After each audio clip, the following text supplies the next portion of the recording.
of Adam's disposition after he sinned, his disposition toward God after he sinned, how he was afraid of God. There was a disconnect between him and God. There was shame because of the wrongs that he had done. There was a lack of responsibility and accountability concerning his wife and concerning what God told him to do.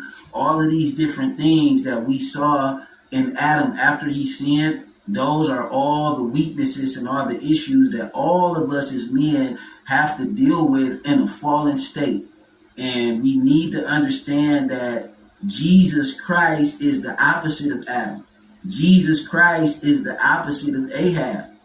And when we look at Ahab, when we look at ourselves, when we look at Adam, we should be able to see our deficits, and we should be able to identify where that Ahab spirit is trying to influence and operate through us, and we need to kill it. That's why we're going to expose it, because the key to revival, the key to prosperity and peace and blessing, it is in the hand of man, because God has called man to be the head.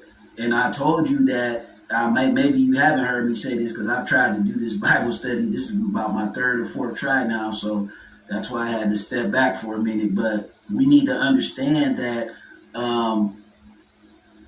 male and female in their sinful state and apart from Christ, apart from being born again, is the problem. That's the root of all the problems that we see going on in the families and marriage and government and civilization. Is because of fallen male and fallen female, because we don't have Christ in our heart, transforming us and renewing us and changing our nature into that which reflects and looks like the nature of God. That is the root of the problem.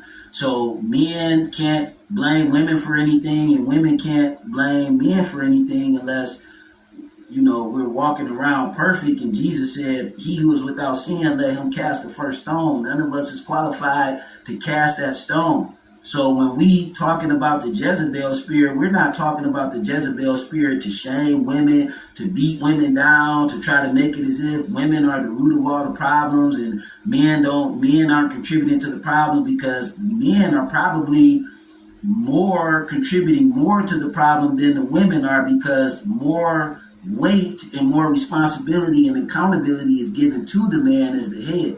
And that's why it is so important for the men to realize that although the men and the women are contributing equally to the problem,